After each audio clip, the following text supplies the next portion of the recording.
안녕하세요. 저는 강유진 박사입니다. 오늘 이 자리에 함께해 주셔서 정말 반갑습니다. 지금부터 여러분의 몸이 분명히 고마워할 만한 소중한 건강 이야기를 함께 나눌 겁니다. 이 채널이 처음이라면 구독 버튼을 눌러주세요.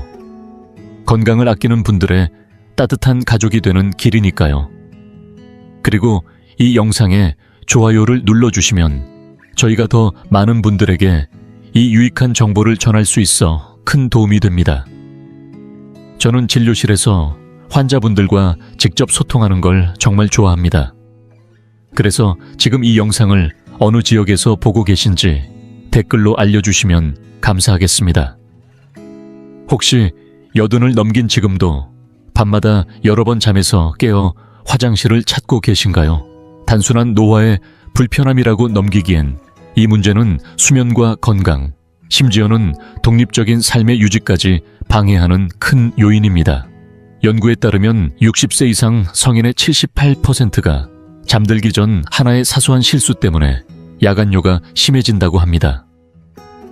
오늘 영상에서는 바로 그 실수가 무엇이고 어떻게 하면 다시 온전한 밤을 회복할 수 있을지 정확히 알려드릴 예정입니다. 반복되는 이런 방해 요소는 몸을 지치게 하고 짜증을 유발하며 삶의 활력을 떨어뜨릴 수 있습니다.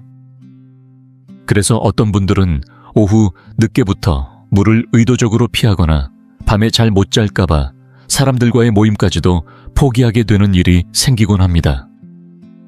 사실 여러분도 매일 아무렇지 않게 반복하고 있는 5가지 습관이 이 문제의 진짜 원인일 수 있습니다. 오늘은 그 5가지가 무엇인지, 그리고 어떻게 하면 간단하면서도 확실하게 고칠 수 있는지 알려드리겠습니다. 많은 분들이 밤에 여러 번 깨어 화장실을 가는 증상, 즉 야간뇨를 단순한 노화의 일부로 생각하지만 사실 그것은 생활 리듬 어딘가에 균형이 깨졌다는 신호일 수 있습니다. 그리고 그 균형의 무너짐은 생각보다 훨씬 심각한 결과를 초래할 수 있습니다.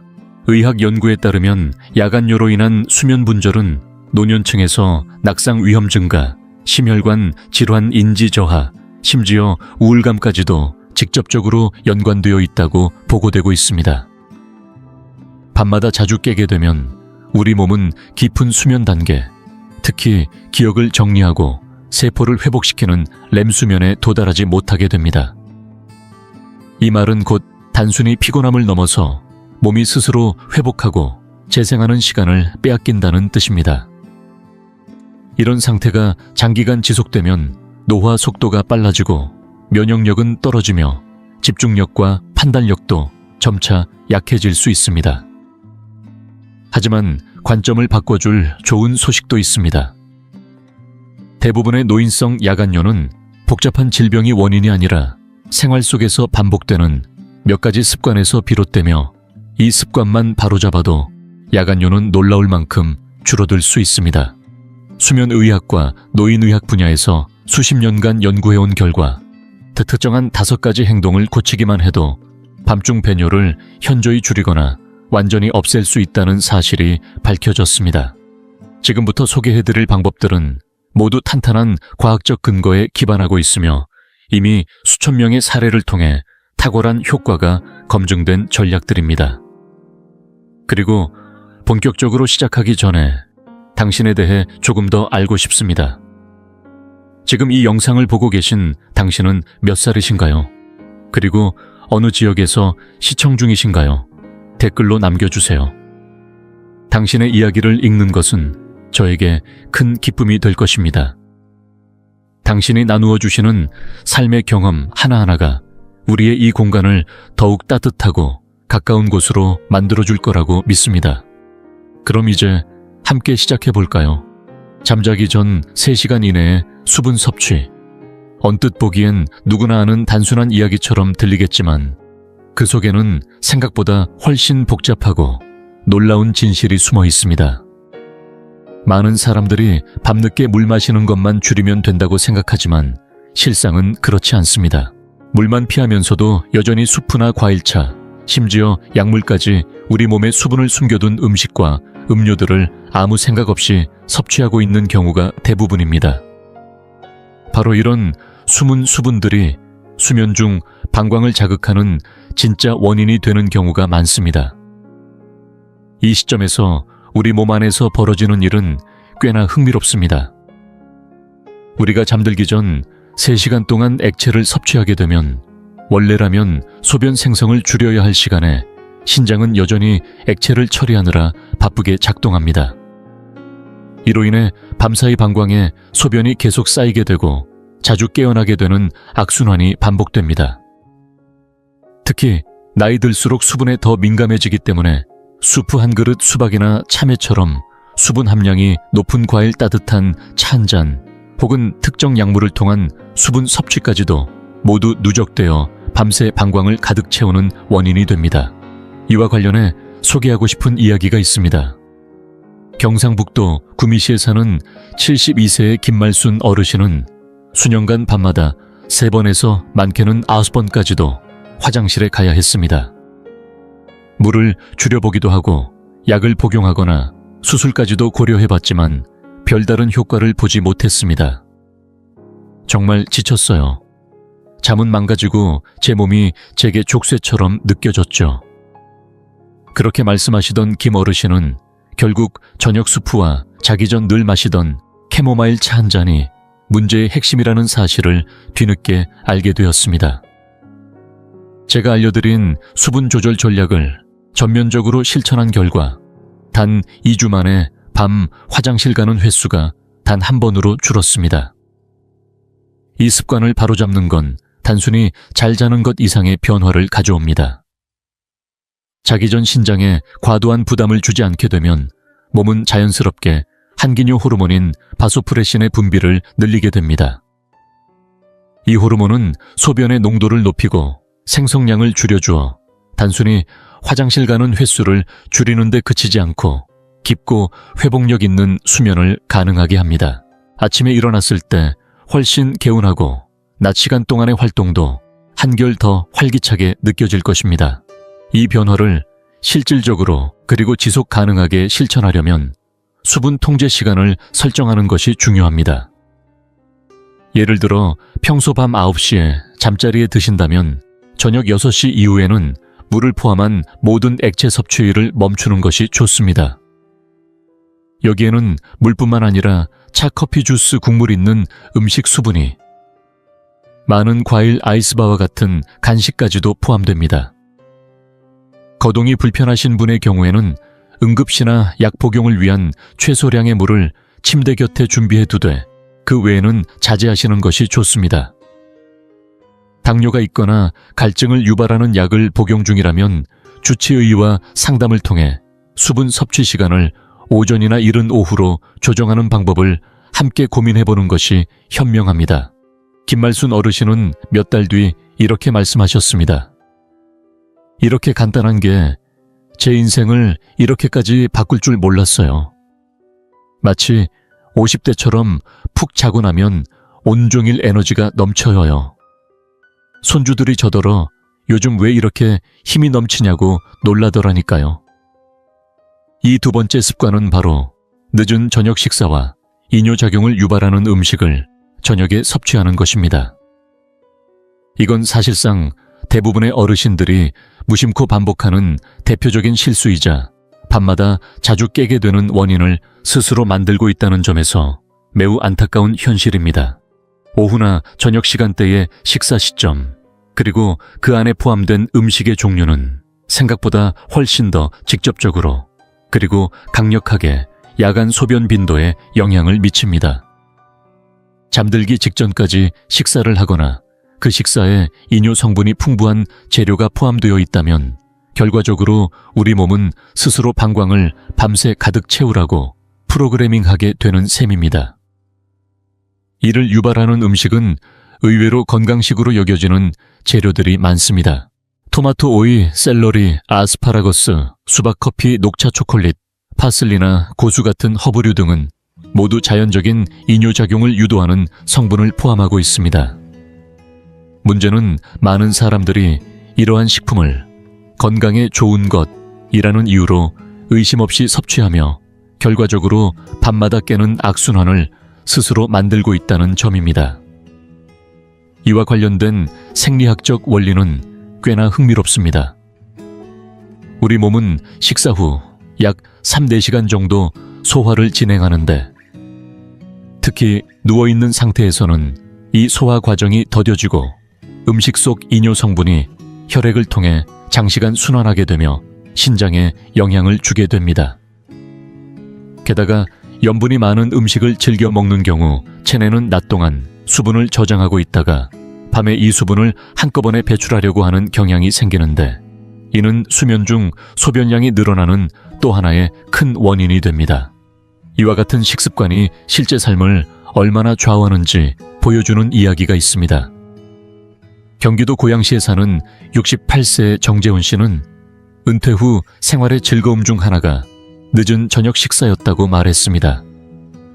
밤 8시 30분쯤 저녁을 먹고 밤 9시 반에는 꼭 간식을 챙겨 먹었는데, 그 안에는 항상 신선한 토마토와 오이, 그리고 소화를 돕는다는 이유로 마시는 녹차가 포함돼 있었습니다. 그는 저에게 이렇게 말했습니다. 밤 1시, 3시 반, 5시 반. 꼭 그 시간마다 화장실에 갔어요. 나이 들어서 그런 줄만 알았죠. 그런데 낮에는 좀비처럼 멍하고 기운이 하나도 없더라고요. 그런 정 씨가 식사 시간을 저녁 6시 30분으로 앞당기고 오후 4시 이후로는 이뇨작용이 있는 음식들을 모두 제외한 결과 단 열흘 만에 변화가 찾아왔습니다.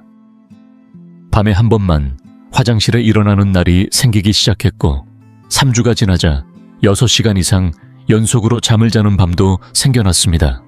이처럼 식사 시간과 음식 종류를 몸의 리듬에 맞게 조절하는 것은 단순히 야간뇨를 줄이는데 그치지 않습니다. 소화의 질이 개선되고 역류성 식도염 같은 야간 위장 장애도 줄어들며 밤사이 신진대사가 훨씬 효율적으로 이루어질 수 있습니다.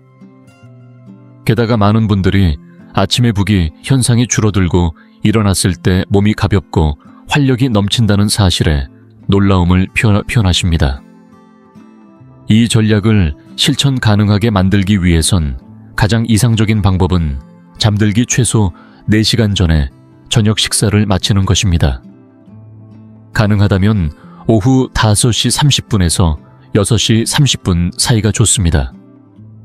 그리고 음식도 수면을 돕는 친구들과 밤을 방해하는 적들로 나누어 보는 것이 좋습니다. 수면 친화 음식으로는 살코기, 현미밥, 고구마, 바나나, 귀리, 브로콜리, 당근 등이 있고, 방해 음식으로는 앞서 언급한 이뇨식품들과 더불어 술이 있습니다. 술은 처음에는 졸음을 유도하지만 이후에는 수면 중 자주 깨게 만드는 대표적인 방해 요소입니다. 만약 저녁 식사 시간을 조정하기 어려운 일정이 있거나 약 복용으로 인해 식사가 늦어질 수밖에 없다면 주치의와 함께 건강을 해치지 않는 선에서 식사 구조를 조정하는 것이 바람직합니다. 최근 정재훈 씨는 이렇게 이야기했습니다. 이젠 저녁 6시에 밥상 앞에 앉아요. 왕처럼 식사하고 아기처럼 잡니다. 아내가 저를 보며 깜짝 놀라고 저 자신도 10년은 젊어진 것 같아요. 3. 세 번째 습관은 얼핏 보면 똑똑한 전략처럼 느껴질 수 있지만 실제로는 많은 어르신들을 야간뇨의 악순환에 빠뜨리는 아주 위험한 덫입니다. 바로 잠자기 전 혹시 몰라서 한 번 더 화장실에 다녀오는 행동입니다. 실제로 요의가 뚜렷하게 느껴지지 않더라도 안심 차원에서 미리 비워두는 습관을 반복하다 보면 방광은 점점 작은 용량에 익숙해지고 이는 밤새도록 불필요한 각성을 유발하는 원인이 됩니다. 대부분의 사람들은 방광이 마치 단순한 저장고처럼만 여겨지지만 사실 방광은 매우 민감하고 학습 능력이 뛰어난 근육 조직입니다. 반복적인 행동을 통해 그 크기와 기능을 학습하게 되죠. 예를 들어 방광이 충분히 차지도 않았는데 자꾸 미리 비워버리면 뇌는 이 정도 양에서도 배출하라는 잘못된 신호 체계를 몸에 학습시키게 됩니다. 그렇게 되면 밤중에 방광에 소변이 겨우 150ml만 차 있어도 가득 찬 것처럼 느껴지는 착각이 발생하고, 실제로는 비워야 할 필요가 없는데도 불구하고 수면이 반복적으로 끊어지게 되는 겁니다. 이 복잡하지만 흥미로운 생리 현상은 단순한 생활 습관에서 비롯되며 의외로 많은 분들이 이 사실을 모르고 살아갑니다. 건강한 성인의 방광은 보통 300, 500ml의 소변을 무리 없이 저장할 수 있습니다. 하지만 미리미리 비우는 행동을 반복하면 방광이 제대로 확장하지 못하는 약한 근육처럼 변해버리는 것이죠. 이와 관련해 기억에 남는 사례가 있습니다. 전라남도 순천시에 사는 74세의 이정숙 여사는 남편을 여인 뒤 혼자 생활하면서 매일 밤 자기 전 반드시 화장실을 다녀오는 안심의식을 만들어 실천해 왔습니다. 이 여사는 이렇게 말씀하셨습니다. 솔직히 말하면 밤에 자다가 실수할까봐 무서웠어요. 꼭 요의가 있는 것도 아니었는데 그냥 안전하게 한번 비우는 게 낫겠다 싶었죠. 하지만 그 결과는 오히려 정반대였습니다. 자정이 조금 지나면 벌써 방광이 가득 찬 느낌이 들었고 2시간 간격으로 수면이 끊기며 극심한 피로와 무기력감에 시달리게 되었습니다. 나중에 알고 보니 정숙 여사는 자신의 몸을 스스로 과잉 반응하도록 훈련시키고 있었던 셈이었습니다. 제가 알려드린 방광 재훈련 기법을 차근차근 적용한 후 그녀는 점차 방광의 수용 능력을 회복하기 시작했고 지금은 대부분의 밤을 6시간 연속으로 푹 자는 데 성공하고 있습니다. 이처럼 야간요의 고리를 끊는 것은 단지 수면의 질을 회복하는 것 이상으로 큰 변화를 만들어냅니다. 몸에 대한 신뢰감이 되살아나고 혹시나 하는 불안으로부터 해방되며 자는 동안 진짜 회복이 가능한 깊은 휴식을 경험하게 됩니다. 심지어 많은 분들이 다시금 자신의 몸을 스스로 조절할 수 있다는 자존감까지 회복하게 되었다고 말씀하십니다. 이 변화를 안전하고 효과적으로 실천하기 위해선 진짜 필요한 경우에만 화장실에 간다 는 규칙을 세우는 것이 출발점입니다. 자러 가기 직전 정말 뚜렷하고 분명한 요의가 느껴진다면 화장실을 다녀오되 그냥 불안해서 가는 거라면 20분 정도 책을 읽거나 음악을 듣는 등의 이완 활동으로 의식을 돌려보세요. 대부분의 경우 그것은 요의가 아니라 단순한 불안 반응일 뿐이라는 사실을 깨닫게 될 것입니다. 물론 과거에 요실금 경험이 있거나 이뇨제를 복용 중이라면 상황에 맞는 맞춤형 방광 훈련이 필요할 수 있습니다. 이 경우엔 반드시 의사와 상의하여 자신에게 맞는 조절 방식을 찾으셔야 합니다. 거동이 불편하신 분의 경우에는 비상용 이동병이를 침대 곁에 두는 것도 도움이 되지만 이 역시도 꼭 필요한 상황에서만 사용하는 것이 중요합니다. 몇 달이 지난 후 이정숙 여사는 저에게 이렇게 말씀하셨습니다. 전엔 제가 불안해서 만든 습관이었는데 그게 제 수면을 망치고 있었더라고요. 지금은 제 몸을 믿어요. 이제는 불안이 아니라 안정감 속에서 잠을 잡니다. 4. 네 번째 습관은 다소 생소하지만 한번 이해하고 나면 그 중요성을 누구나 공감하게 되는 내용입니다. 바로 잘못된 수면 자세와 베개의 사용 방식이 야간요에 영향을 미친다는 사실입니다. 의외로 많은 분들이 이 점을 전혀 인지하지 못한 채 살아가고 있으며 일부 의료진조차 이 연결고리를 깊이 들여다보지 않습니다. 그러나 최근 수면 생리학과 비뇨기 건강 분야에서는 잠자는 자세와 베개 위치가 방광과 신장 기능에 직접적인 영향을 미친다는 점이 점점 더 분명해지고 있습니다. 대부분의 어르신들은 오랫동안 익숙한 자세 그대로 잠들고 있습니다. 하지만 그 자세가 복부를 압박하거나 신체의 특정 부위를 눌러 순환을 방해하는 경우, 방광의 물리적인 압력이 지속적으로 가해지고 이는 실제로 가득 차지 않았음에도 마치 소변이 찼다는 잘못된 신호를 뇌에 보내게 만듭니다. 특히 엎드려 자거나 무릎 사이에 지지 없이 옆으로 구부러져 자는 자세는 방광이 눌리는 구조를 만들어내기 쉽고 이는 수면 중 불필요한 배뇨 욕구를 유발하는 원인이 됩니다. 더 나아가 베개의 높이나 위치가 잘못되어 있으면 목과 척추의 정렬이 흐트러지고 혈액순환과 정맥 귀환, 다리에서 심장으로 돌아가는 혈류에까지 영향을 줍니다. 그 결과 낮 동안 하체에 고였던 체액이 밤사이 상체로 올라와 신장을 자극하게 되고 결국 수면 중 소변량이 증가하게 되는 것입니다. 이처럼 자세 하나 베개 하나가 우리의 몸 전체 리듬에 끼치는 영향은 생각보다 훨씬 큽니다. 이러한 생체역학적 연결은 매우 논리적이며 설득력이 있습니다. 연구에 따르면 옆으로 누워 다리 사이에 중간 정도의 베개를 끼우고 척추를 곧게 유지하는 자세는 방광이 자연스러운 위치를 유지하도록 도와주고 혈액순환도 원활하게 해줍니다. 이렇게 단순한 수면 자세의 변화만으로도 야간요 빈도가 최대 40%까지 줄어든다는 연구 결과도 발표된 바 있습니다.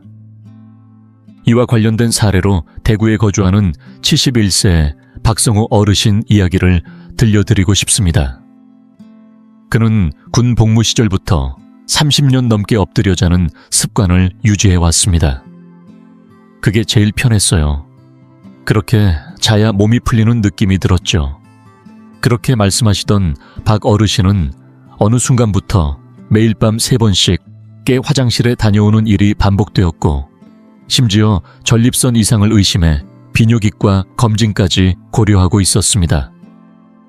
그러던 중 수면 자세와 야간요 사이의 상관관계를 알게 되셨고 그날부터 옆으로 자는 연습을 시작하셨습니다.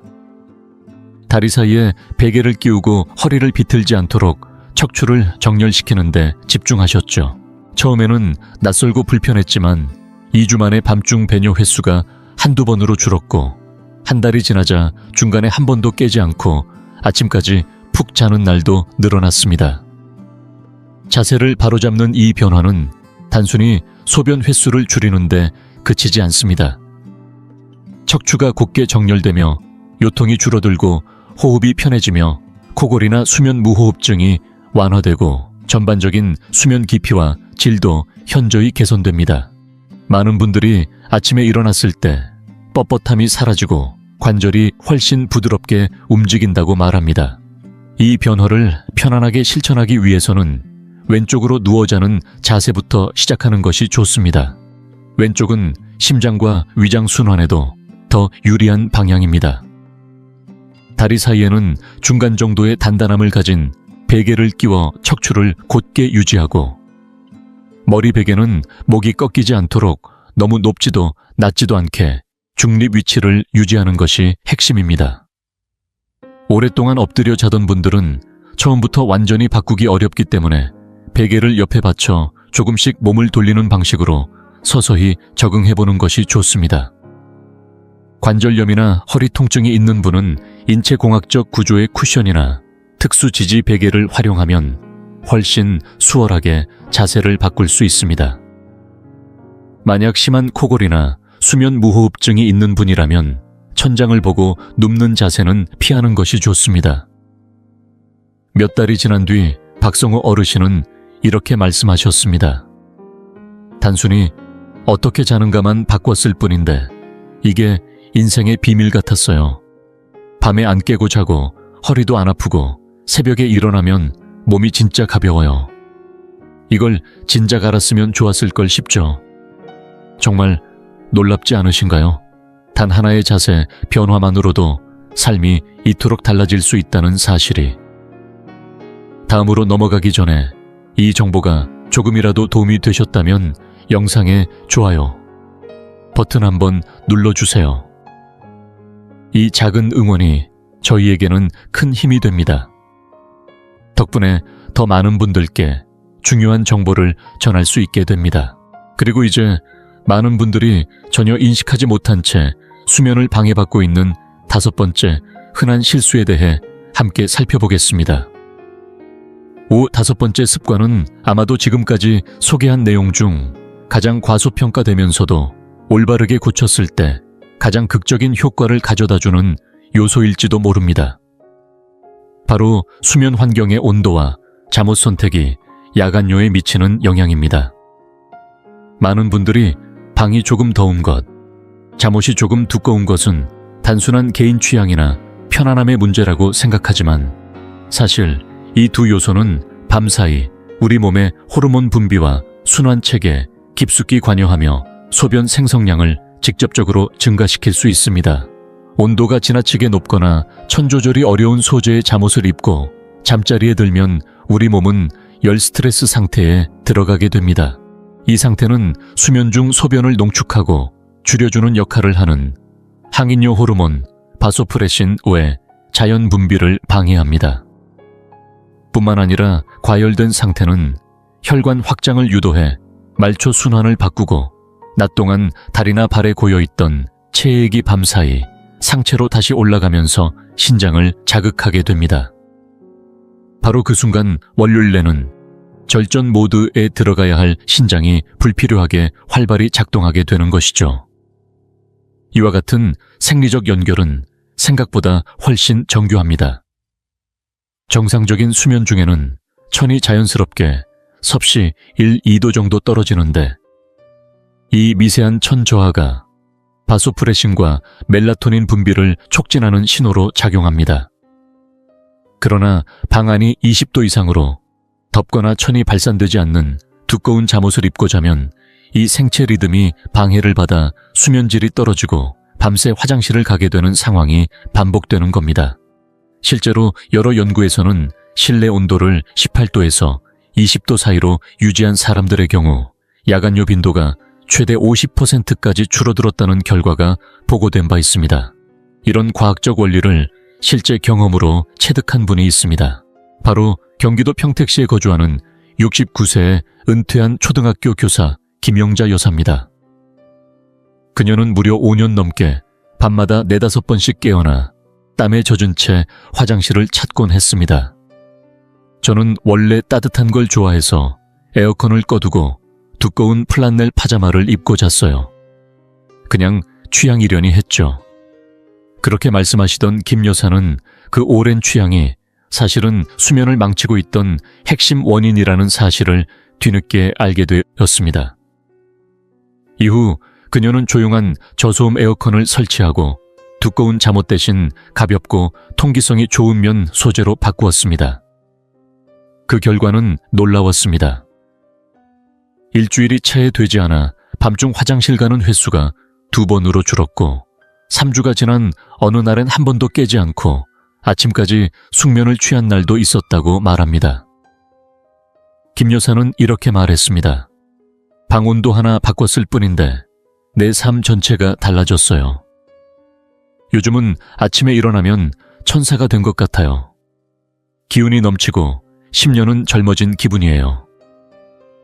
이런 온도 최적화의 효과는 단순한 수면의 질을 넘어서 여러 건강 지표에 긍정적인 영향을 줍니다. 더 깊은 렘수면 호르몬 균형 회복, 야간 발한 감소, 코골이 빈도 감소는 물론 아침의 개운함과 낮 동안의 에너지 회복감까지 달라집니다. 일부 여성분들에겐 갱년기 증상 중 하나인 야간 열감과 혈압 불균형까지 완화되었다는 보고도 있습니다. 이 변화를 실질적으로 그리고 경제적으로 실천하기 위해선 몇 가지 실내 환경 조정이 필요합니다. 가장 이상적인 실내 온도는 섭씨 18도에서 20도 사이입니다. 이를 위해 날씨가 허락된다면 창문을 열거나 선풍기 또는 에어컨을 활용해 일정한 공기 순환을 유지하는 것이 좋습니다. 침구는 통기성이 좋고 천을 가두지 않는 면, 리넨 대나무 섬유 소재로 바꾸고 잠옷 또한 두껍고 땀을 흡수하지 못하는 합성 섬유보다는 가볍고 숨쉬이는 면 소재를 추천합니다. 예산이 넉넉하지 않다면 최소한 천장형 선풍기나 이동식 펜을 사용해도 효과가 있습니다. 추위를 많이 타는 분의 경우 벗기 쉬운 레이어드 형태의 얇은 옷을 겹쳐 입고 자는 방식이 더 나은 선택입니다. 만약 복용 중인 약물이 천조절에 영향을 주는 경우 수면 환경 조정 시 반드시 주치의와 상의해야 합니다. 김영자 여사는 몇 달이 지난 후 이렇게 이야기했습니다. 그동안 밤마다 괴롭던 게 이토록 단순한 원인이었다니 믿기지 않았어요. 이제는 잠이 무서울 게 없고 아침이 기다려집니다. 제 삶이 완전히 바뀌었어요. 정말 놀라운 변화였죠. 여러분은 혹시 수면 중 청과 야간요 사이에 이런 깊은 연관이 있다는 사실을 알고 계셨나요? 여러분의 가족 중에도 비슷한 경험을 한 분이 있으신가요? 아래 댓글로 나누어 주세요. 저는 여러분이 들려주시는 이야기를 하나하나 읽고 꼭 직접 답글을 남기고 있습니다. 그 경험들 속에 우리가 함께 배울 수 있는 지혜가 담겨 있으니까요. 이제 여러분은 밤마다 숙면을 방해했던 5가지 습관이 무엇이었는지 모두 알게 되셨습니다. 그럼 지금부터는 이 모든 변화들을 어떻게 현실적으로 그리고 지속 가능하게 적용할 수 있을지 이야기해 보겠습니다. 이 5가지 습관을 하나하나 실천하는 것도 효과가 있지만 모두를 함께 적용했을 때 그 효과는 훨씬 강력하게 나타납니다. 야간요를 눈에 띄게 줄일 수 있을 뿐 아니라 내가 내 몸을 조절할 수 있다는 자신감이 되살아납니다. 온전한 밤, 깊은 잠, 그리고 활력 넘치는 낮이 다시 돌아옵니다. 가장 놀라운 점은 이 모든 변화가 여러분 손안에 있다는 것입니다. 비싼 약도 불편한 검사도 특수 장비도 필요하지 않습니다. 단지 지금까지는 무심코 지나쳤던 몇 가지 생활 습관을 조금만 현명하게 조정해보면 됩니다. 그리고 기억하세요. 우리의 몸은 올바른 환경만 주어진다면 스스로 회복하고 적응할 수 있는 놀라운 능력을 가지고 있습니다. 지금 시작해도 절대 늦지 않습니다. 오늘 밤부터라도 이 전략들을 하나씩 실천해보세요. 생각보다 훨씬 빨리 아침에 더 상쾌하게 깨어나는 자신을 만나게 될지도 모릅니다. 이 모든 발견들이 여러분의 삶 혹은 사랑하는 누군가의 삶에 진심으로 도움이 되기를 바랍니다. 이 영상이 유익하고 흥미로우셨다면 주저하지 마시고 좋아요를 눌러주시고 채널 100세 인생 이야기를 구독해주세요. 또한 이 영상이 필요할 것 같은 분들에게 공유해 주시면 큰 힘이 됩니다. 여러분의 응원 덕분에 100세 인생 이야기는 앞으로도 의미 있는 콘텐츠를 통해 노후의 삶에 실질적인 정보와 가치를 전해드릴 수 있습니다. 함께해 주셔서 진심으로 감사합니다. 다음 영상에서 다시 뵐 수 있기를 기대하겠습니다. 나이가 들어도 행복하고 보람차며 독립적인 삶을 살기 위해 진정으로 필요한 것이 무엇인지 생각해 보신 적 있으신가요? 이번 영상에서는 건강을 지키고 경제적 자립을 유지하며 긍정적인 마음가짐을 갖는 법에 대해 알려드립니다. 이 3가지는 황혼기를 온전히 누리기 위해 반드시 갖춰야 할 핵심 요소입니다. 여러분은 일상 속에서 바로 실천할 수 있는 실용적인 팁과 통찰을 얻게 될 것이며 그것은 노년을 인생의 가장 보람된 시기로 바꾸는데 큰 도움이 될 것입니다. 영상을 끝까지 시청해 주세요. 이 안에 담긴 내용은 단순히 삶을 오래 사는 것을 넘어 그 해마다 생기를 더하고 존엄과 기쁨, 그리고 의미를 지키는 열쇠가 될 수 있습니다. 그리고 본격적으로 시작하기 전에 당신에 대해 조금 더 알고 싶습니다. 지금 이 영상을 보고 계신 당신은 몇 살이신가요? 그리고 어느 지역에서 시청 중이신가요? 댓글로 남겨주세요. 당신의 이야기를 읽는 것은 저에게 큰 기쁨이 될 것입니다. 당신이 나누어 주시는 삶의 경험 하나하나가 우리의 이 공간을 더욱 따뜻하고 가까운 곳으로 만들어 줄 거라고 믿습니다. 그럼 이제 함께 시작해 볼까요? 우리는 가끔 스스로에게 이렇게 물어볼 필요가 있습니다. 과연 행복하고 자립적인 노후란 어떤 모습일까요? 나이가 든다는 것은 단순히 숫자가 늘어나는 것이 아니라 삶의 선택이 달라지고 작은 일상 속에서의 태도가 삶 전체를 바꿔놓는다는 것을 의미합니다. 만족스러운 노년은 값비싼 치료나 복잡한 건강 프로그램에 있는 것이 아닙니다. 오히려 매일 반복되는 작고 소박한 선택 속에 진정한 비결이 숨어 있습니다. 아침에 스스로 일어나 몸을 움직이고 간단한 식사를 준비하고 집안을 정돈하며 하루를 시작하는 것. 그렇게 내 손으로 삶을 꾸려갈 수 있다는 사실만으로도 삶은 훨씬 풍요롭고 당당해집니다. 누군가에게 의존하지 않아도 된다는 점, 특히 사랑하는 자녀나 배우자에게 짐이 되지 않는다는 마음의 평온함은 말로 다 표현할 수 없을 만큼 값진 것입니다. 직접 만든 따뜻한 집밥을 먹으며 느끼는 뿌듯함은 아무리 비싼 식사를 대신 받는다 해도 대신할 수 없습니다. 결국 우리가 원하는 건 젊은 시절의 외모나 속도가 아니라 나답게 살아갈 수 있는 자유와 자신감입니다. 그 출발점은 매일 몸을 아끼고 움직이고 마음을 돌보는 작고도 꾸준한 습관입니다. 해가 바뀔수록 신체의 변화는 자연스럽게 찾아오지만 그것이 삶의 질을 결정짓도록 내버려둘 필요는 없습니다. 오히려 그럴 때일수록 마음을 어떻게 다스리느냐가 훨씬 더 중요해집니다. 좋은 것을 바라보며 하루를 보내고 분노와 미움을 내려놓고 작은 일에 감사하는 태도는 몸의 긴장을 풀어주고 삶을 가볍게 만들어줍니다. 즐거운 마음은 곧 최고의 약입니다. 마음이 편안하고 정신이 맑아지면 신체도 그에 반응해 더욱 건강한 방향으로 변화하게 됩니다. 결국 노년의 삶을 생기있고 자립적으로 살아가는 핵심은 거창한 곳에 있는 것이 아닙니다. 바로 오늘 하루 내 몸과 마음을 소중히 여기는 그 마음가짐 안에 모든 비결이 담겨 있습니다. 나이가 들수록 우리는 살아온 날만큼의 지혜를 얻게 됩니다. 그 지혜를 외면하지 않고 온전히 끌어안고 살아가는 것이 진정한 노년의 시작입니다. 하루하루를 의미 없이 보내는 것이 아니라 작지만 분명한 목적과 잔잔한 기쁨을 안고 살아가는 것. 그 태도 하나가 삶을 완전히 바꿔놓을 수 있습니다.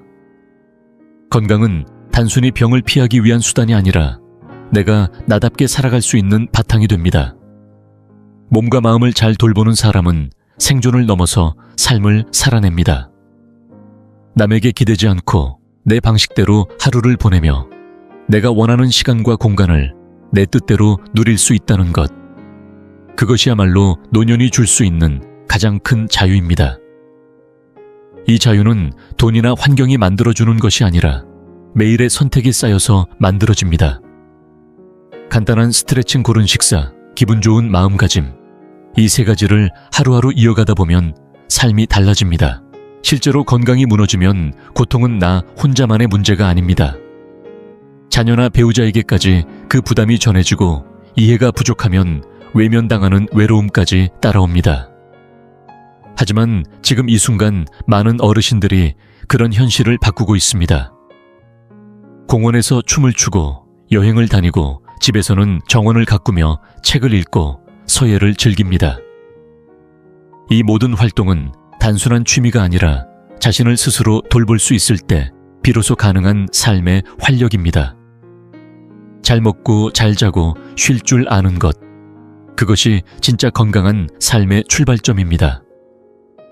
건강은 몸만의 문제가 아니라 마음에도 연결되어 있습니다. 마음을 맑게 유지하고 시야를 넓게 가지고 화를 줄이며 몸을 꾸준히 움직이는 것. 이 모든 습관은 나이가 들수록 더욱 큰 힘을 발휘합니다. 나의 건강을 챙기는 것은 나 하나만을 위한 일이 아닙니다. 가족 모두에게 주는 선물입니다. 부모가 스스로를 잘 돌보는 모습은 자녀에게 깊은 존경과 감사를 느끼게 합니다. 자립은 단순한 생활이 아닌 가족관계의 균형까지 지켜주는 힘입니다. 돈이나 물질이 아닌 태도와 습관이 노년의 품격을 결정합니다. 그리고 그 품격은 내가 좋아하는 일을 계속할 수 있는 힘이자 자녀들과 건강한 관계를 유지할 수 있는 뿌리가 됩니다. 건강이야말로 우리가 가질 수 있는 가장 큰 축복이며 그것이 있기에 우리는 스스로 요리하고 장을 보고 나에게 기쁨을 주는 취미를 이어갈 수 있습니다. 그 독립적인 일상이야말로 삶의 자존감이 살아있는 증거입니다.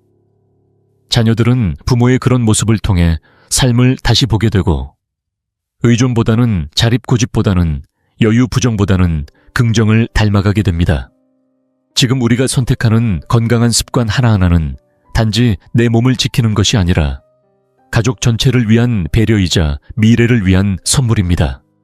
스트레스와 분노를 줄이고 하루 속 작은 기쁨에 집중하는 삶.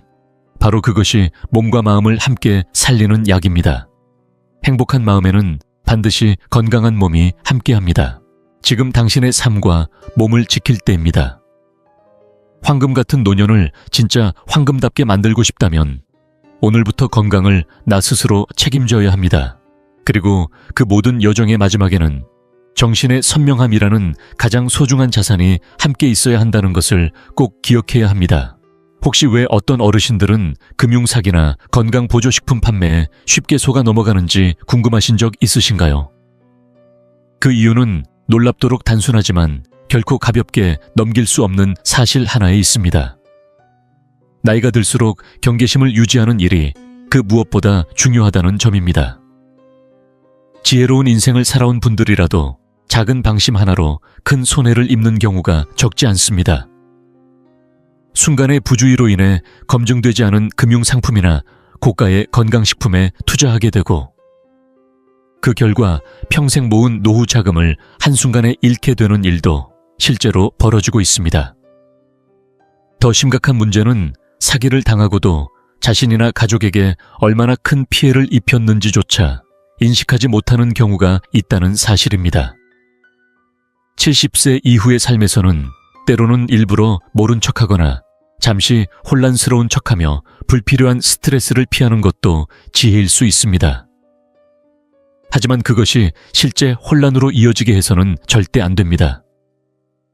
주변에서 일어나는 일들에 대해 항상 또렷하게 인지하고 있어야 하며 내 정신이 흐려지는 순간이야말로 누군가의 표적이 될 수 있다는 점을 잊지 말아야 합니다. 날카로운 판단력은 나를 지키는 가장 강력한 방패입니다. 정보를 미리 알고 준비한다면 가족과 나 자신을 이런 사기에서 효과적으로 지킬 수 있습니다.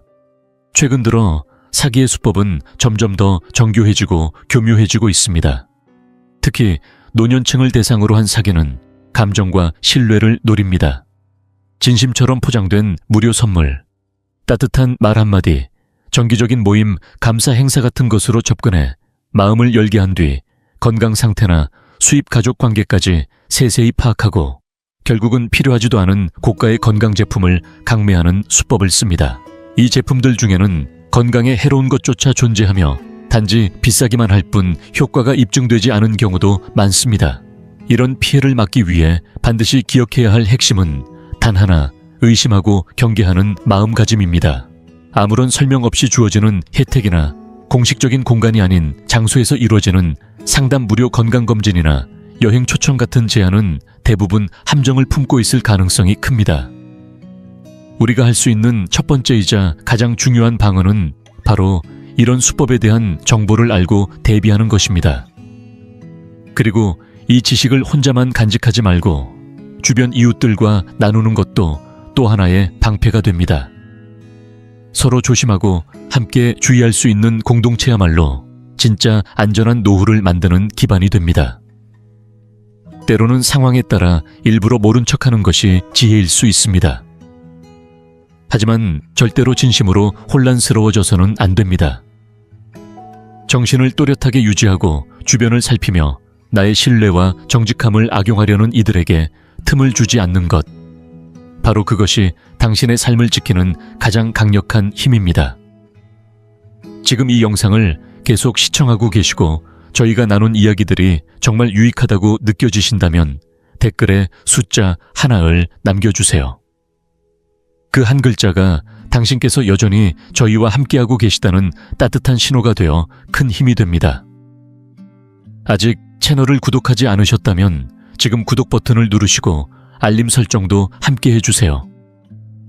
앞으로 올라올 소중한 영상들을 놓치지 않으실 수 있습니다. 당신의 응원은 저희에게 큰 힘이 됩니다. 당신 덕분에 저희는 정보를 전하고 마음을 나누며 조금이나마 희망의 빛을 전할 수 있는 영상을 계속 만들 수 있습니다. 앞으로도 저희와 함께 걸어가 주세요. 감사합니다. 노후의 삶을 준비하면서 꼭 다시금 깊이 생각해 봐야 할 것이 있습니다. 바로 경제적 자립의 가치입니다. 나이가 들어갈수록 재정적으로 독립된 삶을 살고 있다는 사실만으로도 마음이 훨씬 편안해집니다. 자녀에게 돈을 부탁하지 않아도 된다는 안도감, 누군가의 눈치를 보지 않고 내 삶을 내가 선택할 수 있다는 자유, 이 모든 것은 돈 자체보다 더 큰 삶의 품격을 지켜주는 요소입니다. 경제적 자립은 단순히 통장에 돈이 있는 상태를 뜻하지 않습니다. 그것은 스스로 판단하고 스스로 결정할 수 있는 삶의 주도권을 유지한다는 뜻입니다. 경제적 자립이 잘 이루어진 부모는 자녀와의 관계도 달라집니다. 자녀는 부모를 걱정의 대상으로 보기보다 인생의 멘토로 존중하고, 부모는 자녀의 삶에 부담을 주기보다 따뜻한 후방 지원자로서 자리할 수 있게 됩니다. 결국 부모가 자립하면 자녀도 자유로워지고 가족 간의 관계는 훨씬 건강하고 평화로워집니다.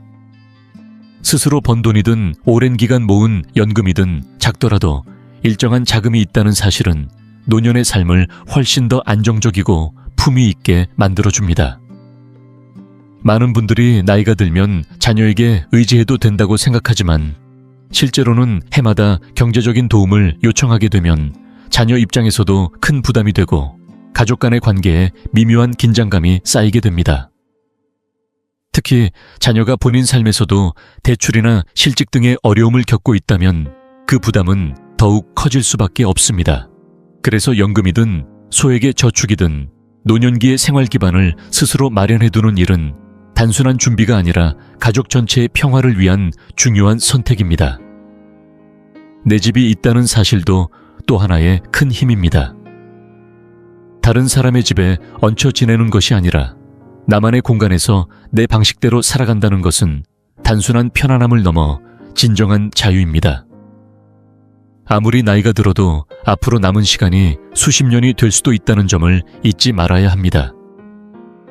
그렇기 때문에 노년의 재정 관리는 절대 사소한 문제가 아닙니다. 그것은 바로 내 미래를 지키는 일이자 가족 간 갈등을 예방하는 지혜로운 결정입니다. 자립적인 노후는 단지 살아남기 위한 수단이 아니라 인간으로서 존엄을 지키고 가족 내에서 존중받으며 살아가기 위한 핵심 조건입니다. 부모가 스스로를 돌볼 수 있다면 자녀는 자신의 삶을 충실히 살아갈 수 있고, 가족은 서로를 응원하는 편안한 공간이 될 수 있습니다. 특히 돈 문제로 생기는 갈등이 사라지면 가정은 훨씬 따뜻하고 안정적인 울타리가 됩니다. 그리고 그런 기반 위에서 자녀와 부모는 서로의 삶을 진심으로 응원하며 살아갈 수 있습니다. 정리하자면 노년기의 경제적 자립은 생존을 넘어서 존엄과 평화를 지켜주는 가장 확실한 방법입니다. 그것은 결국 사랑하는 이들을 위한 선택이자 나 자신에게 주는 최고의 선물입니다. 오늘 우리가 돈을 어떻게 관리하느냐에 따라 내일의 가족 관계와 삶의 질이 완전히 달라질 수 있습니다. 지금 이 순간부터라도 스스로의 재정에 책임감을 가지고 자립적인 노후를 준비하는 것이 우리 모두의 존엄과 행복을 지키는 길이라는 사실을 기억하시기 바랍니다. 경제적 자립만큼이나 중요한 또 하나의 요소는 바로 자녀와의 원만하고 갈등 없는 소통입니다. 어떤 어르신들은 자녀 손주들과 정겹고 끈끈한 관계를 이어가지만, 또 어떤 분들은 대화 자체가 어색하거나 점점 멀어지는 것을 느끼게 됩니다. 왜 이런 차이가 생기는 걸까요? 그 해답은 아주 단순하면서도 실천하기 어려운 두 가지 유연함과 공감에 있습니다. 많은 어르신들이 자녀나 손주와의 대화에서 외면받거나 소외감을 느끼는 이유는 이야기의 초점이 과거에 머무르거나 젊은 세대가 이해하기 어려운 방식으로 말하기 때문입니다. 세월이 흐르며 자연스럽게 생기는 고집과 두려움이 대화를 어렵게 만들고 결국 서로의 거리만 멀어지게 됩니다. 하지만 시대의 흐름에 적응하고 지금 이 순간의 감정을 나눌 수 있는 어르신들은 관계 속에서 여전히 중심이 되고 있습니다. 단순히 예전 이야기를 들려주는 것만으로는 충분하지 않습니다. 지금의 자녀와 손주에게 감정적으로 어떤 가치를 줄 수 있는지가 중요합니다. 곰곰이 생각해 보세요. 손주가 왜 당신을 존중하고 잘 대해줘야 할까요? 세상 모든 관계는 신뢰와 교환 가치 위에 서 있습니다. 물론 그 가치는 돈이 아닌 감정적 안정감이 될 수 있습니다. 어려운 시기 말없이 귀를 기울여주는 것, 비난보다 격려와 위로를 전하는 태도, 그런 행동 하나하나가 가족 안에서 당신의 존재감을 더욱 깊고 단단하게 만들어줍니다. 과거에 집착하기보다는 현재의 감정을 나누고 문제보다 해답을 이야기하는 사람이야말로 가족의 중심이 될 수 있습니다. 나이가 들어도 유연함을 잃지 않고 자녀와 손주의 현재를 존중하는 태도는 그 무엇보다 강한 관계의 다리가 됩니다. 감정적인 지지란 거창한 것이 아닙니다. 어려운 때 잠시 들어주는 한마디, 혼란스러운 순간에 건네는 조용한 조언, 그 따뜻한 말 한마디가 자녀에게는 큰 위로이자 존경의 이유가 됩니다. 어르신이 자녀 세대의 삶을 진심으로 존중하고 인정할 때 그 마음은 반드시 돌아오게 되어 있습니다. 결국 관계 속에서 우리가 주는 진짜 가치는 과거의 이야기나 나이 그 자체가 아니라 지금 이 순간에도 여전히 따뜻하고 유연한 마음을 나눌 수 있다는 점에 있습니다. 노년의 삶이 고립되지 않고 가족 안에서 따뜻하게 이어지기 위해 필요한 것은 그리 멀리 있지 않습니다. 지금의 시간 속에서 함께 숨쉬며 진심을 나누는 것, 그것이야말로 우리가 줄 수 있는 가장 아름다운 선물이며 우리가 존중받는 가장 확실한 이유가 됩니다. 나이가 들수록 한 사람과 오랜 세월을 함께 해온 관계가 얼마나 깊은 의미를 가지는지 새삼 실감하게 됩니다. 수십 년의 시간 속에서 기쁨과 슬픔, 성공과 실패병과 회복을 함께 겪어낸 관계는 단순한 동반자를 넘어 삶의 뿌리가 되어줍니다. 예를 들어 70대 중반을 넘긴 한 여성 은숙 씨는 여전히 매일 분주하게 움직이며 하루를 살아갑니다. 전동 스쿠터를 타고 손주를 등교시키고 시장에서 장을 보고 집으로 돌아와 요리를 하고 빨래를 하고 청소를 마친 뒤엔 남편을 위해 또다시 저녁을 준비합니다. 말 그대로 하루 종일 쉬지 않고 몸을 움직이지만 그녀의 말투 속엔 피곤함보다 이상하리만큼 뚜렷한 자부심이 느껴집니다. 왜 그럴까요? 그것은 단순한 일상의 반복이 아닌 오랜 시간 함께 쌓아온 감정의 무게와 신뢰의 깊이가 그녀에게 의미를 부여하기 때문입니다. 남편이 직접 무엇을 해주지 않더라도 곁에 함께 있다는 사실만으로도 위안이 되고 그 존재만으로도 삶은 한층 단단해집니다. 반면 나이가 들어서 새로운 인연을 맺은 사람들의 관계는 조금 다를 수 있습니다. 그들은 함께한 시간이 짧고 과거를 공유한 기억도 적기 때문에 감정의 밀도와 깊이가 다소 얕게 느껴질 수 있습니다. 물론 그런 관계에도 안정감과 편안함은 있습니다.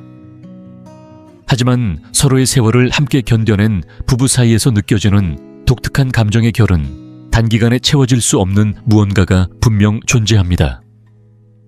내 이웃 정우 씨의 이야기도 떠오릅니다. 그는 아내를 일찍 떠나보내고 딸 하나를 혼자 키우며 살아왔습니다. 주변 사람들의 권유로 재혼을 하게 되었지만 짧은 시간 알아간 지금의 배우자와의 관계는 전 부인과 나눴던 따뜻함이나 웃음이 조금 부족해 보였습니다. 서로를 돌보며 살아가긴 하지만 감정의 온도는 분명 다르게 느껴졌습니다. 이처럼 노년에 이루어진 부부 관계는 현실적인 이유에서 시작되는 경우가 많기에 감정보다는 생활의 동반자라는 역할이 더 강조되는 경우가 많습니다. 반면 오랜 시간을 함께 보낸 부부는 말없이도 통하고 고생과 기쁨을 함께 겪은 기억 하나하나가 서로를 더욱 깊이 이해하게 만들어줍니다. 시간이 쌓이면서 만들어진 이 깊은 유대는 단순한 동거나 새로운 만남으로는 결코 대체할 수 없는 것입니다. 물론 모든 오랜 관계가 항상 아름답지만은 않을 수 있고 때로는 갈등과 지침도 있지만 그럼에도 불구하고 그 관계가 주는 안정감과 정서는 나이가 들수록 더욱 소중하게 다가옵니다. 결국 우리가 지켜야 할 것은 오랜 세월 동안 천천히 다져온 그 깊이입니다. 세월을 함께 이겨낸 관계 속에 담긴 자부심, 서로를 잊지 않고 곁에 있어준 시간의 가치, 그리고 아무 말 없이도 마음을 나눌 수 있는 신뢰. 이것이야말로 나이가 들수록 더 단단해지는 함께함의 본질입니다. 지금 우리의 삶을 돌아보며 다시금 그 소중한 관계를 껴안고 보듬을 수 있다면 노년의 시간은 외롭지 않고 오히려 더욱 충만해질 것입니다. 나이가 들수록 가장 무서운 건 변화가 아니라 세상과 단절되는 느낌입니다. 모든 것이 빠르게 바뀌는 세상 속에서 내가 뒤처진다는 생각은 노년기를 더욱 불안하게 만들 수 있습니다. 하지만 이런 흐름 속에서도 당당하고 자립적인 삶을 살아가는 어르신들이 있습니다. 그 차이는 지능이나 체력이 아니라 배우려는 태도에서 시작됩니다. 나이가 들어도 여전히 호기심을 품고 새로운 것을 익히려는 자세가 바로 변화에 흔들리지 않는 힘입니다. 실제로 지금 이 순간에도 많은 어르신들이 스마트폰으로 일정 관리를 하고 온라인으로 공과금을 납부하고 앱을 통해 버스 시간표를 확인하며 이전보다 훨씬 더 편안한 생활을 이어가고 있습니다. 누군가는 이렇게 말할 수 있습니다. 이제 와서 뭘 새로 배우냐고 하지만 배움에는 나이가 없습니다. 오히려 지금이 가장 중요한 시기일 수 있습니다. 왜냐하면 배움은 단순히 정보를 익히는 것이 아니라 스스로를 지키는 도구이기 때문입니다. 은행에서 사기당하지 않기 위해, 자녀에게 의존하지 않기 위해, 낯선 곳에서도 길을 찾기 위해 이 모든 것의 출발은 작은 학습에서 시작됩니다. 꼭 어려운 학문이나 외국어를 공부하라는 이야기가 아닙니다. 휴대폰으로 병원 예약을 하는 법, 전기요금을 자동 이체로 바꾸는 법 문자 메시지를 정확히 확인하고 답장하는 법, 이런 아주 작고 구체적인 지식들이 실제로 삶을 바꾸는 힘이 됩니다. 특히 요즘 같은 디지털 시대엔 스마트폰만 제대로 쓸 줄 알아도 일상이 훨씬 매끄럽고 자신감이 생깁니다. 그리고 이 배움은 단순히 편리를 주는 것을 넘어 노년기의 자존감과 연결되어 있습니다. 나는 아직도 배울 수 있다. 이 한 가지 사실이 스스로에게 큰 용기가 되고 손주들에게도 멋진 본보기가 됩니다. 어르신이 새로운 것을 익히고 활용하는 모습을 보면 젊은 세대도 놀라워하며 자연스레 존중하게 됩니다. 또한 배우는 과정 속에서 또래 친구들과 함께 정보를 나누고 새로운 대화 주제를 만들며 사회적 연결감도 더 넓어집니다. 학습은 단순히 기술 습득이 아니라 외로움에서 벗어나고 세상과 다시 손잡는 과정입니다. 매일 조금씩 배우고 이해하려는 마음을 품고 변화에 맞서기보다 변화에 올라탈 수 있다면 우리는 나이와 상관없이 계속 성장하는 존재가 될 수 있습니다. 삶은 끊임없는 적응의 연속입니다. 나이가 들수록 우리는 더 많은 경험을 쌓아오지만 그 경험이 곧 배움의 끝을 의미하진 않습니다. 오히려 축적된 삶의 지혜 위에 새로운 지식과 기술을 더해갈 때 비로소 노년은 가장 풍요로운 시기가 될 수 있습니다. 늦었다고 생각할 필요 없습니다. 오늘 하루 작은 것 하나라도 새롭게 배우고자 하는 그 마음이 당신의 내일을 더욱 자유롭고 당당하게 만들어줄 것입니다. 나이가 들수록 삶의 속도는 느려질 수 있지만 그 속도 안에서 삶의 깊이와 의미는 오히려 더 짙어집니다. 그리고 그 삶을 더욱 풍요롭고 기쁘게 만드는 가장 확실한 방법 중 하나는 바로 취미입니다. 기술, 재정, 건강 등 여러 요소가 노년기의 삶을 결정짓는 것처럼 보일 수 있지만 그 안에서 진정한 활력을 불어넣는 것은 결국 스스로 좋아하고 즐기는 활동, 즉 내가 하고 싶어서 하는 일입니다. 많은 어르신들이 시간이 지날수록 활기를 잃고 점점 무기력해지는 반면 어떤 분들은 오히려 더 생기 있고 에너지 넘치는 모습을 보입니다. 그 차이는 유전이나 병원 치료가 아니라 매일의 일상 안에서 어떤 선택을 하며 살아가는가에 달려 있습니다. 정원에서 흙을 만지고 작은 식물을 키우며 하루의 흐름을 느끼거나 그림을 그리며 감정을 표현하고 오랜 친구들과 바둑 한 판을 두며 웃고 떠들거나 익숙한 악기를 꺼내 손끝으로 멜로디를 따라가며 자신만의 시간을 보내는 것. 이처럼 취미는 단순한 여가가 아니라 인생 후반전을 빛나게 해주는 등불과도 같습니다. 나이를 먹는다는 건 단지 몸이 늙어가는 것이 아니라 세상을 대하는 태도가 변해가는 과정입니다. 하지만 그 변화 속에서도 즐겁게 몰입할 수 있는 무언가가 있다면 우리는 여전히 자라나고 성장할 수 있습니다. 좋아하는 일에 몰입하는 순간 뇌는 활발하게 작동하고 기분은 밝아지며 몸의 긴장도 자연스럽게 풀리게 됩니다. 스트레스가 줄고 면역력이 높아지고 숙면의 질도 좋아지는 건 과학적으로도 입증된 사실입니다. 특히 노년기에 이런 변화는 더 큰 차이를 만듭니다. 취미는 단순히 머리를 쓰는 것을 넘어서 손을 움직이고 마음을 풀고 감정을 나누며 관계를 이어주는 강력한 도구입니다. 친구와 함께 뜨개질을 하며 도란도란 이야기를 나누는 시간, 주말마다 작은 텃밭을 돌보며 계절의 변화를 느끼는 기쁨 도서관에서 조용히 책장을 넘기며 스스로에게 집중하는 시간, 모두가 바로 내가 나로서 존재하는 시간이 됩니다. 나이가 들수록 사람들은 흔히 말합니다. 이제는 좀 진지해져야지. 노는 건 젊을 때나 하는 거지. 하지만 실은 그 반대입니다. 나이가 들었기에 더 유연해질 수 있고 여유로워졌기에 더 자유롭게 놀 수 있어야 합니다. 젊었을 땐 시간도 없고 눈치도 보였지만 지금은 내가 나답게 살기 위한 최적의 시기입니다. 많은 분들이 은퇴 후 손주 돌봄 가사, 병원 진료 등으로 시간을 보내지만 그 안에서도 나만을 위한 시간은 반드시 필요합니다. 그 시간이 있어야 삶이 다시 나를 중심으로 돌아옵니다. 체력이 떨어지고 장시간 앉아있기 힘들어졌다면 그에 맞는 새로운 활동을 찾으면 됩니다. 격렬한 운동이 어렵다면 천천히 걷는 산책을, 외출이 힘들다면 집에서 손쉽게 할 수 있는 색칠하기나 퍼즐 맞추기, 식물 관찰도 좋은 선택이 됩니다.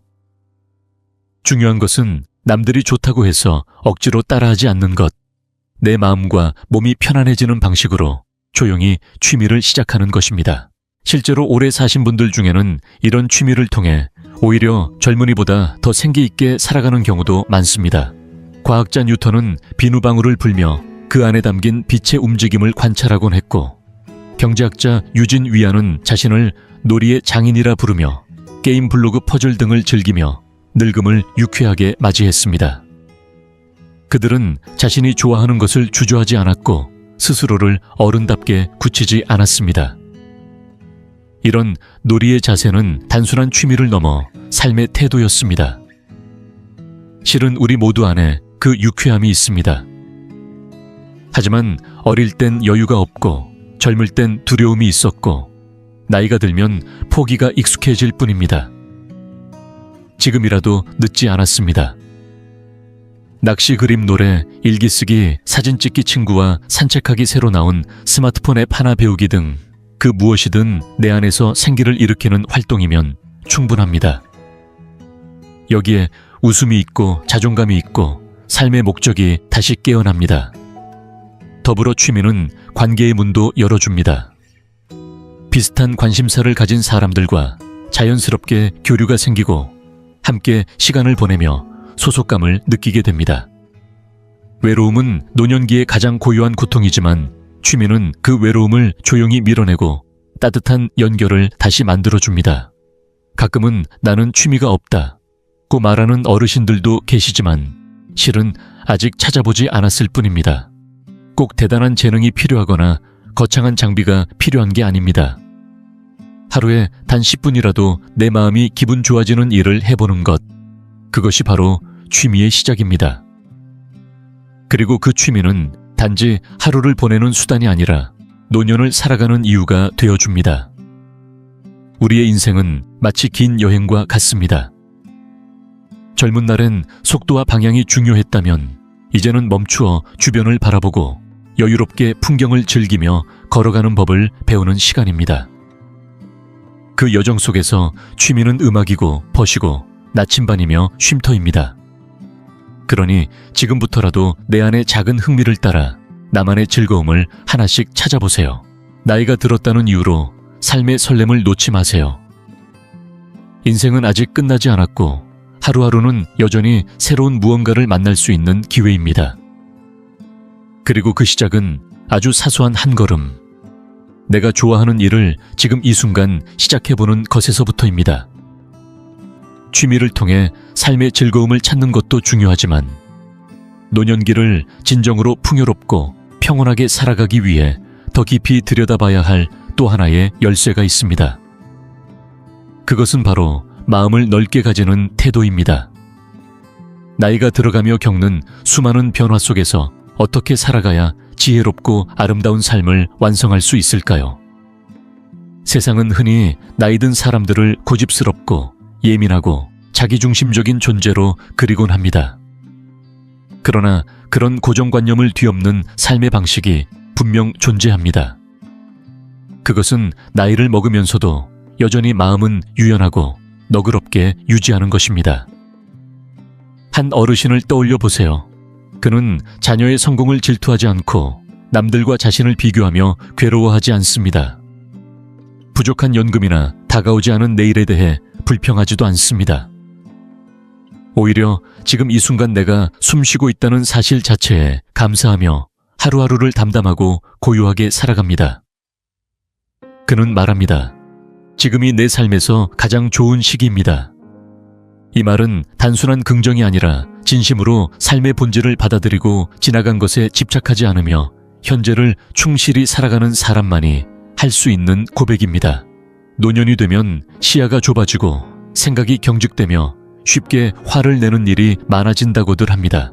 하지만 그런 경향을 넘어서서 여전히 타인의 관점을 이해하고 삶의 불완전함을 있는 그대로 받아들일 수 있다면 그건 정말 보기 드문 귀한 품성입니다.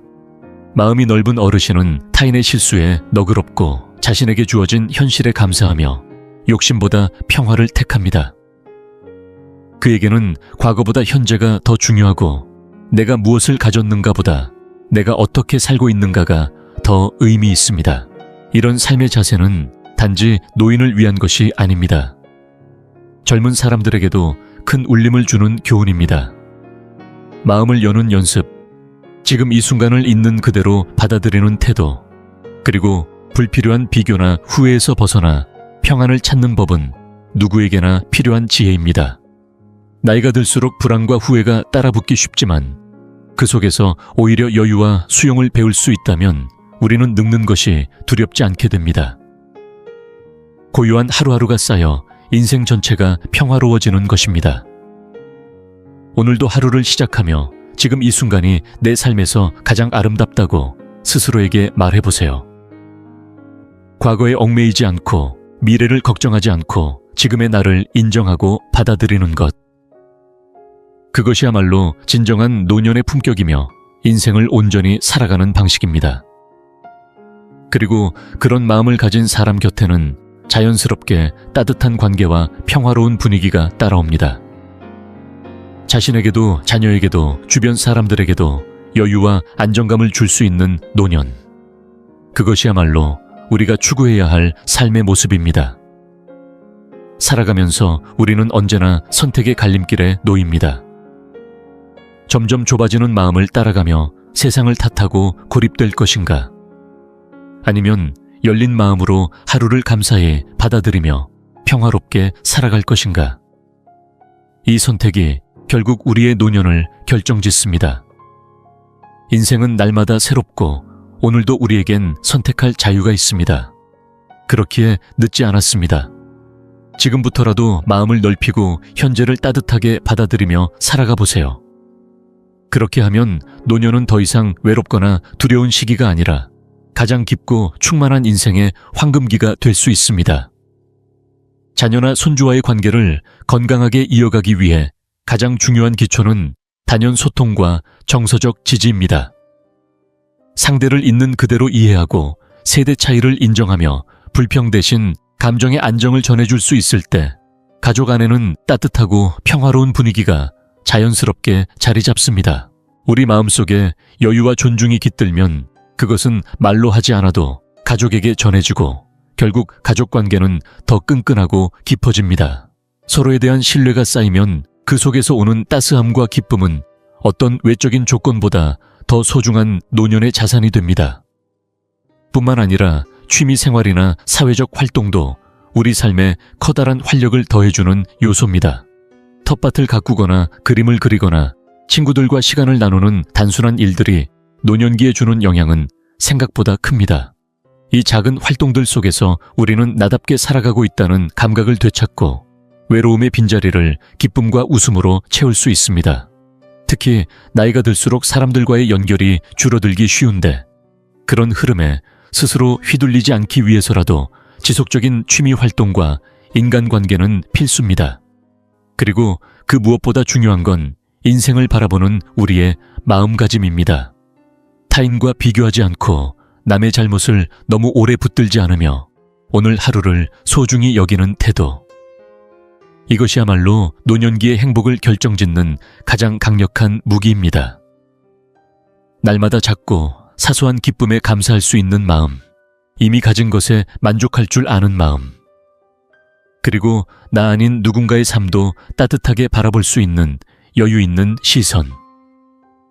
이런 태도는 삶의 무게를 덜어주고 하루하루를 더 깊고 충만하게 만들어줍니다. 결국 행복하고 의미 있는 노년을 만드는 것은 크고 거창한 일이 아닙니다.